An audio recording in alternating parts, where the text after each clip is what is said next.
आज तक शिक्षा विभाग के माध्यम से लाखों रुपए खर्चा हुआ है, फिर भी उनसे शूद्र समाज की संख्या की तुलना में उनमें विद्वानों की संख्या नहीं बढ़ सकी।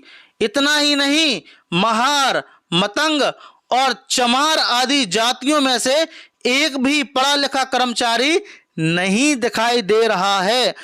हेलो एवरीवन, जय भीम, नमो बुद्धाय। स्वागत है आप सभी का ट्रूथ लिटरेचर में। और आज हम डिस्कस करेंगे गुलामगिरी का परिच्छेद नंबर 12।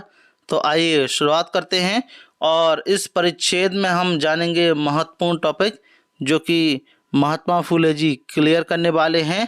तो सबसे पहले वो बताने वाले हैं ईमानदार ब्राह्मण कुलकर्णी, यूरोपियन लोगों के उपनिवेशकों की आवश्यकता, शिक्षा विभाग के मुंह पर काला धब्बा, यूरोपियन कर्मचारियों का दिमाग कुंठाग्रस्त क्यों होता है आदि के संबंध में।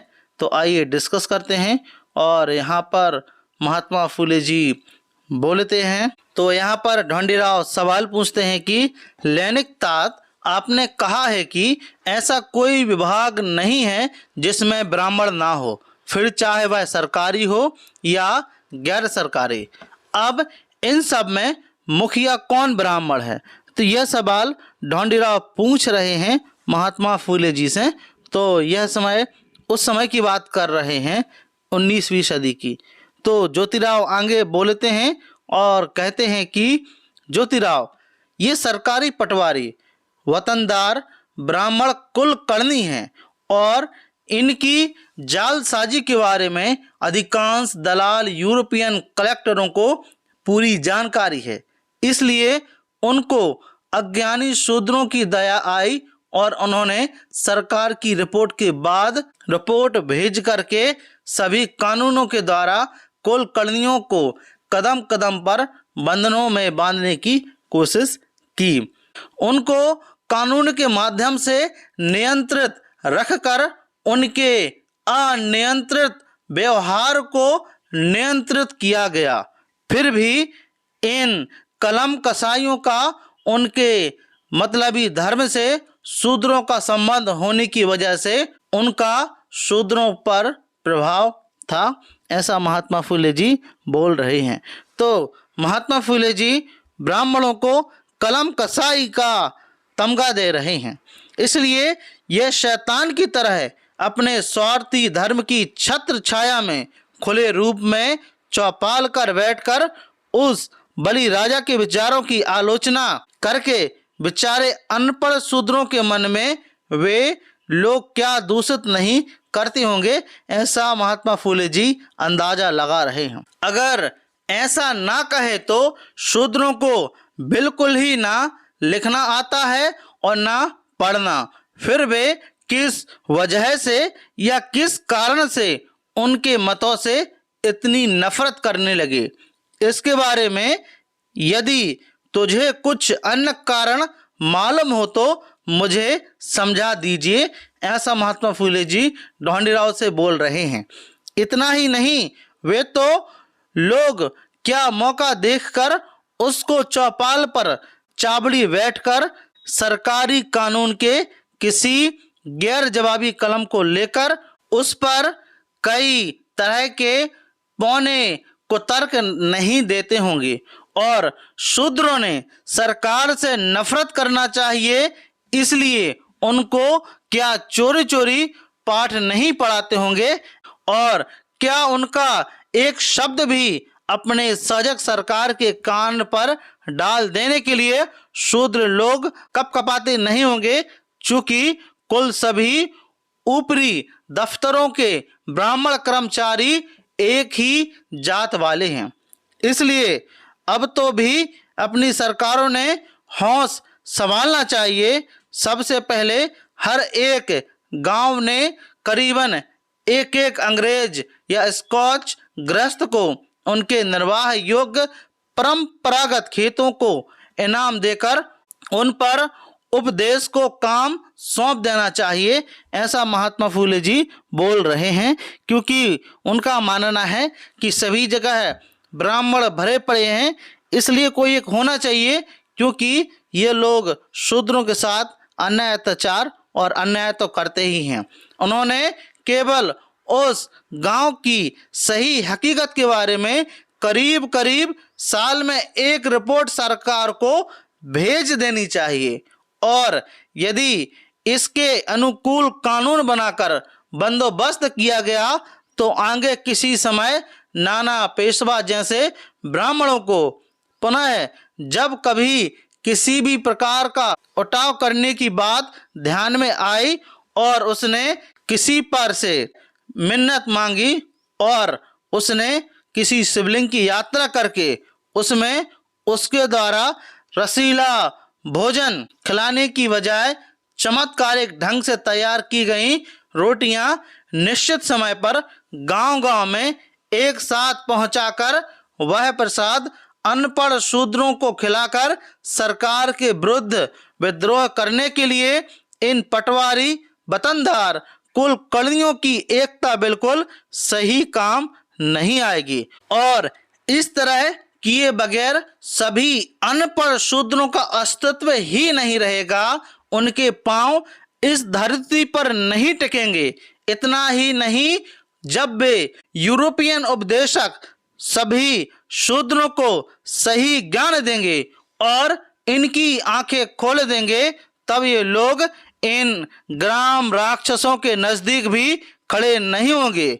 दूसरी बात यह है कि सरकार ने अपने ग्राम कर्मचारी नौकर पटेल चौधरी से लेकर कुलकर्णी के काम की परीक्षा लेनी चाहिए। इस तरह के महत्व कामों को एक ही जाति के या विशिष्ट जाति के लोगों के हाथ में नहीं सौंपना चाहिए। यह बात महात्मा फूले जी आज से लगभग 140 साल पहले बता रहे हैं, बोल रहे हैं। आगे महात्मा फूले जी बोलते हैं कि इसका परिणाम यह होगा कि फौज की तरह इस काम में कुछ विशेष अधिकार की बात पैदा नहीं होगी, बल्कि पूरी तरह से बंदोबस्त हो जाएगा और सभी लोगों में पढ़ने लिखने की इच्छा अपने आप पैदा हो जाएगी। तो महात्मा फुले का मकसद क्या था? आखिर महात्मा फुले का मकसद था कि शूद्र पढ़ लिख सकें, क्योंकि ब्राह्मणों के ग्रंथों में शूद्रों को, अछूतों को पढ़ना लिखना मना था, महिलाओं को पढ़ना लिखना मना था। इसलिए यह प्रयास कर रहे थे कि कम से कम अंग्रेजों के माध्यम से ही शूद्रों को पढ़ने लिखने का अधिकार मिल सके, साथ ही साथ वह इस गुलामगिरी से बाहर निकल सके। यदि आवश्यकता हो तो हमारे दयालु सरकार ने शिक्षा विभाग का फिजूल खर्च एकदम बंद कर देना चाहिए और यह सारा पैसा कलेक्टर के खाते में जमा कर देना चाहिए। तो महात्मा फुले जी उस समय सलाह दे रहे हैं। फिर हर एक यूरोपियन कलेक्टर की ओर से जो भी साहब की तरह किसी भी प्रकार का पक्षपात ना करते हुए सभी जाति के होशियार छात्रों में से कुछ छात्रों का चुनाव करके उनको केवल रूखा सूखा खाना और छोटे मोटे कपड़े की व्यवस्था करके उनके लिए कलेक्टर साहब के बंगले के करीब पाठशाला चलानी चाहिए। तो महात्मा फुले का यह उद्देश्य था कि सभी लोग शिक्षित हो सकें, कम से कम अंग्रेजों के माध्यम से हो सके, क्योंकि उससे पहले जब से इनका राज आया था अछूतों को, शूद्रों को, महिलाओं को पढ़ने लिखने का मौका नहीं मिला। आगे सलाह दे रहे हैं और उन छात्रों की, पटेल की, कुलकर्णी और तथा पंतोजी, पटवारी, पुलिस, पटेल, ग्राम सेवक आदि के काम का ट्रेनिंग देकर फिर परीक्षा लेकर उनकी तरह इस तरह के काम सौंपने चाहिए, क्योंकि ब्रिटिश भी वही काम कर रहे थे जो अन्य लोग कर रहे थे कि किसी को मौका नहीं दे रहे थे, सिर्फ एक ही जाति के लोग वहां मिल रहे थे। इसलिए महात्मा फुले यह सलाह दे रहे हैं। इसका परिणाम यह होगा कि सभी ब्राह्मण कुल कलियों की एकता के लिए ये लोग बदनाम नाना पेशवा जैसे ब्राह्मण के काम नहीं आएंगे, बल्कि जो लोग अज्ञानी शूद्रों को फंसा के उनके खेत वतन हड़पते होंगे और उन लोगों से हर तरह के झगड़े फसाद करवाते होंगे, उनको वैसा करने के लिए वक्त ही नहीं मिलेगा।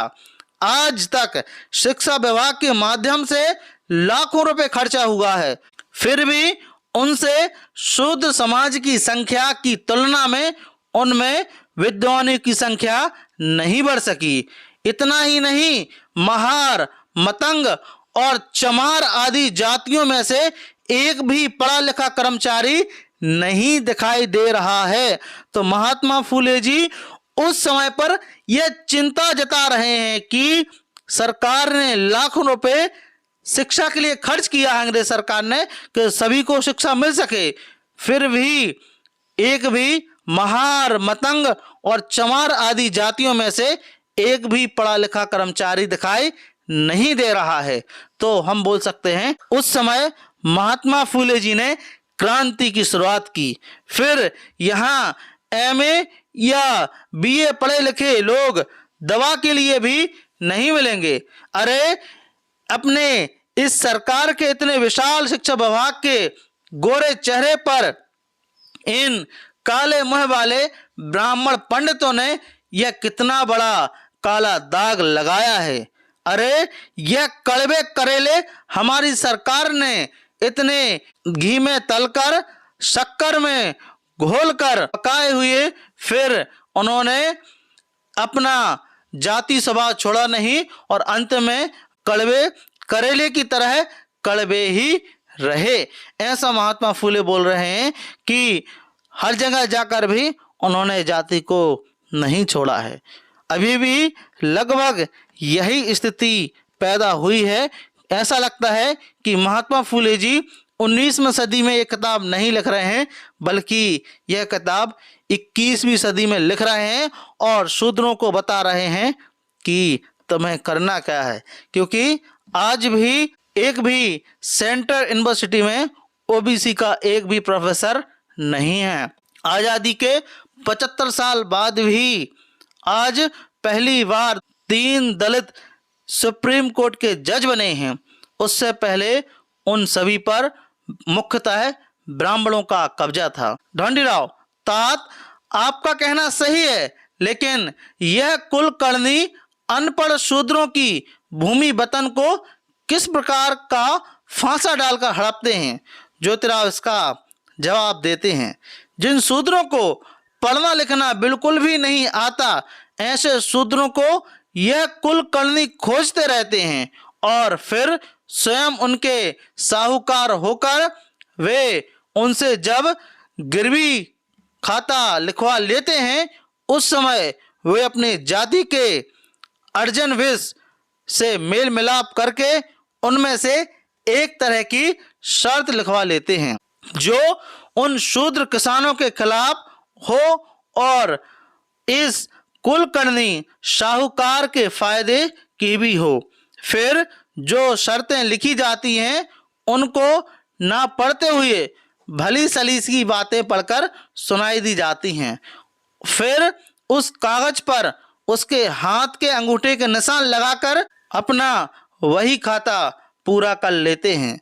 फिर कुछ दिनों बाद जालसाजी से उन शूद्रों की जमीन जायदाद लिख ली गई शर्तों के अनुसार हड़प तो होंगे या नहीं, ऐसा महात्मा फूले जी बोलते हैं। तो यह बात शूद्रों के लिए बोल रहे हैं। शूद्रों का मतलब आज के जो ओबीसी वर्ग के लोग हैं उनके लिए यह बात बोल रहे हैं कि जितने भी किसान जाति के लोग हैं उनकी जमीन कैसे वे हड़पते थे उस समय पर, यह बात महात्मा फूले जी बता रहे हैं। आगे ढोंडीराव फिर सवाल पूछते हैं, तात आपका कहना बिल्कुल सही है, ये लोग जाति से ही कलम कसाई हैं, मतलब इनको कलम कसाई बोल रहे हैं, लेकिन यह लोग अनपढ़ शूद्रों में किस प्रकार के झगड़े पैदा करते होंगे यह सवाल पूछ रहे हैं।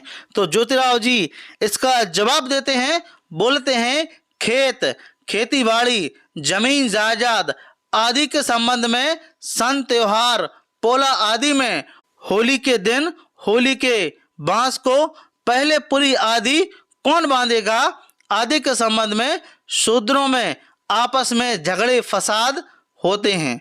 इनमें ब्राह्मण कुलकर्णियों का हाथ नहीं होता। वे इन झगड़े दंगे फसादों को करवाने में जिम्मेदार नहीं होते। इस तरह के कुछ उदाहरण क्या तुम वास्तव में दिखा पाओगे? ऐसा महात्मा फूले जी सवाल कर रहे हैं कि अगर इनका हाथ नहीं होता है तो आप में से कुछ उदाहरण दे सकोगे? तो आगे ढोंडीराव बोलते हैं कि तात, आपकी बात को मैं इनकार नहीं कर सकता, लेकिन शूद्रों में आपस में इस तरह के दंगे झगड़े फसाद करवाने में इन कुलकर्णी आदि कलम कसाईयों को क्या मिलता होगा? तो महात्मा फूले जी जवाब देते हैं और बोलते हैं कि अरे, जब कई घरंदाज अनपढ़ शूद्रों के घराने मन ही मन दोष की अग्नि में जलकर आपस में एक दूसरे से लड़ते होंगे, तब अंदर ही अंदर इन कलम कसाईयों सहित अन्य ब्राह्मण कर्मचारियों के घर इस आग में तपते तपते जलकर क्या नष्ट नहीं हुए होंगे? अरे, इन कलम कसाईयों के नारद शाही की वजह से स्थानीय मुल्की फौजीदारी और दीवानी विभाग का खर्च बेहद बढ़ गया है और वहां के अधिकांश कर्मचारी मसालेदार से लेकर ग्राम सेवक तक सभी अपने इन असली मूल मंत्र को बेईमानी से करते हैं। उसके संबंध में उन्होंने चिरीमरी देव इस यवनी विदेशी गायत्री मंत्र का उपदेश उन पवित्र पुरोहितों से अपनाने की वजह से ब्राह्मण वकीलों की दलाली काफी बढ़ गई है। फिर यह बताओ कि यह बड़ी बड़ी कोर्ट कचहरियों में बैठकर जोर जोर से हंसी के फवारे छोड़ते हुए घूमते हैं या नहीं? इसके अलावा मुंसफ नवाब के सरंजाम कितने बड़े हैं, इसका हिसाब दो। ऐसा महात्मा फूले जी बोल रहे हैं। आगे बोलते हैं कि इतना बंदोबस्त होने के बावजूद सभी गरीबों को न्याय सस्ता और आसानी से मिलता भी है नहीं। इसी वजह से गांव खेड़ों के सभी लोगों को मिलकर एक कहावत प्रसिद्ध हुई है। कहावत यह है कि सभी सरकारी विभागों से अपना काम करवाना हो तो उस विभाग में अपना काम करवाने वाले ब्राह्मण कर्मचारियों के हाथ पर आमुक तामुक किए बगैर हम जैसे गरीबों के हाथ को भी नहीं लगाते, हाथ को ही नहीं लगवाते। उनकी झोली में डालने के लिए घर से कुछ ना कुछ साथ में ले लो, तब कहीं काम के लिए बाहर निकलो। तो वहाँ पर महात्मा फूले जी यहाँ पर करप्शन के बारे में, या फिर हम बोल सकते हैं कि भ्रष्टाचार के बारे में, कि बिना कुछ लिए दिए नहीं होता। तो आप लोग समझ सकते हो कि यह किसकी उपज है, ये महात्मा फूले जी बताने का प्रयास कर रहे हैं। आगे ढोंडीराव फिर सवाल पूछते हैं, तात, यदि ऐसा ही होता हो तब तो बड़े गांव खेड़ों के तमाम शूद्र लोगों ने यूरोपियन कलेक्टरों से अकेले में मिलकर अपनी शिकायतें क्यों नहीं बतानी चाहिए? तो ज्योतिराव इसका जवाब देते हैं, बोलते हैं, अरे, उनको वैर की डैश किधर होती है यह मालूम नहीं। ऐसे डरपोक खिलौनों को ऐसे महान कर्मचारियों के सामने खड़े होने की हिम्मत कैसे होगी? और ये लोग अपनी शिकायतें सही ढंग से उनके सामने कैसे बता पाएंगे? ऐसी हालत में किसी लंगोट बहादुर ने बड़ी हिम्मत से किसी बुटेर की मदद से यूरोपियन कलेक्टर को अकेले में मिलकर और उनके सामने खड़े होकर यह कहा कि ब्राह्मण कर्मचारियों के सामने हमारी सुनवाई नहीं होती। तब इतने चार शब्द कहने की ही इन कलम कसाईयों को भनक भी लग गई कि मान लो हो गया इनका काम तमाम। फिर समझ लेना चाहिए कि उस अभागे आदमी के नसीब ही फूट गए। ऐसा महात्मा फूले जी बोल रहे हैं, क्योंकि वे लोग कलेक्टर कचहरी के अपनी जाति के ब्राह्मण कर्मचारी बाबू से लेकर रेवेन्यू के जज के ब्राह्मण कर्मचारी तक सभी के अंदर ही अंदर यमनी गायत्री की वर्दी घूम रही है। मतलब हम बोल सकते हैं कि ब्राह्मणवाद घूम रहा है। फिर आधे कलम कसाई तुरंत इस तरह के दस्तावेज के साथ पुरवे लेकर वादी के साक्षीदार गवाह बन जाते हैं और आधे कलम कसाई वादी विरुद्ध प्रतिवादी के हर तरह के दस्तावेजों के साथ पुरावे से लेकर प्रतिवादी के गवाह बन जाते हैं। मतलब कि पक्ष में भी वही और विपक्ष में भी वही गवाही बन जाते हैं। ये लोग उनके झगड़े में इतनी उलझन पैदा कर देते हैं कि उनमें सत्य क्या है यह पहचान पाना ही मुश्किल होता है। इस सत्य असत्य की खोज निकालने के लिए बड़े बड़े विद्वान, यूरोपियन कलेक्टर और जज लोग अपनी सारी अकल खर्च कर देते हैं, फिर भी उनको छिपे हुए रहस्य का पता भी नहीं चलता और ना कुछ भी हाथ लगता है, बल्कि वे उन शिकायत करने वाले लंगोटधारियों को ही यह कहने में लज्जा का अनुभव नहीं करते कि तू ही बड़ा शरारती है, और अंत में उनके हाथ में नारियल की खाली टोकरी देकर उनको फजीत होने के लिए घर घर भेज देते होंगे या नहीं। अंत में ब्राह्मण कर्मचारियों की इसी प्रकार की प्रवृत्ति की वजह से कई गरीब किसान शूद्रों के मन में यह बात आती होगी कि यहाँ हमारी शिकायत पर कोई सुनवाई नहीं है, इसलिए बड़ी मजबूर में आकर उन्होंने अपनी ही खुददारी की होगी या नहीं। उनमें से कई लोगों ने डाकू और लुटेरों का जीवन अपनाया होगा और अपनी ही जान को तबाह किया होगा या नहीं। इनमें से कईयों के दिलो दिमाग में असंतोष की भावना भड़क उठी होगी और फिर वे पागलपन के शिकार होंगे या नहीं, यह सवाल पूछते हैं। और उनमें से कईयों ने अपनी दाढ़ी मूछें बढ़ाई होगी और अधपगले होकर रास्ते में जो कुछ भी मिल जाए उसको अपनी शिकायत सुनते कहते फिरते होंगे या नहीं। यह महात्मा फूले जी बोल रहे हैं, सवाल पूछ रहे हैं किससे? ढोंडी राव से। तो इस अध्याय नंबर 12 में, परिच्छेद नंबर 12 में हमने जाना कि किस प्रकार से ब्राह्मणशाही उस समय पर हावी थी। यह बयां महात्मा फूले जी की किताब गुलामगिरी कर रही है। तो आपका इस वीडियो के बारे में क्या विचार हैं, प्लीज़ हमें कमेंट बॉक्स में ज़रूर बताएं। और यदि आपको यह वीडियो अच्छा लगा हो तो प्लीज़ इस वीडियो को शेयर जरूर करें, साथ ही साथ ट्रुथ लिटरेचर को आप सब्सक्राइब जरूर करें। मिलते हैं फिर इसी प्रकार की अगली वीडियो में। जय भीम, जय भारत।